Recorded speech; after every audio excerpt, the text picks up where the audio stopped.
Welcome to ITM Tutorials. In this series, we help you to learn ITM Asset Management portal step by step. In this video, we'll cover two important features from the Users module in the ITM Asset Management portal. Today, we'll cover announcements and activate or deactivate users. Now, let's start with announcements. Announcements in ITM are used to notify or announce important information to users. You can send an announcement to a single user or to multiple users. To notify a single user, hover over the settings icon for that user and click the notification bell icon. This opens the announcement window.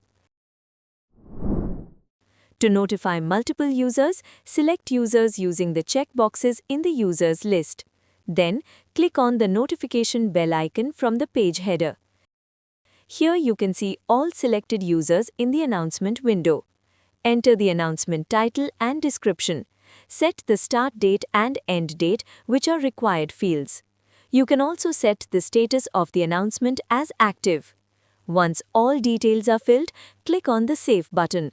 Once the form is submitted, the announcement will appear at the top of the portal for the selected users until the end date. Now let's move to activate and deactivate users.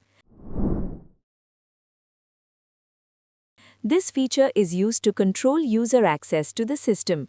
To begin, select one or more users using the checkboxes in the users list. After selecting, click on the Activate or Deactivate icon from the header. A confirmation window will appear. Confirm the action and the selected users will be activated or deactivated successfully. After confirmation, you can see the updated user status directly in the users list.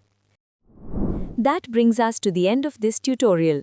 In the next video, we'll continue exploring more features of the ITM portal. Thanks for watching and see you in the next tutorial.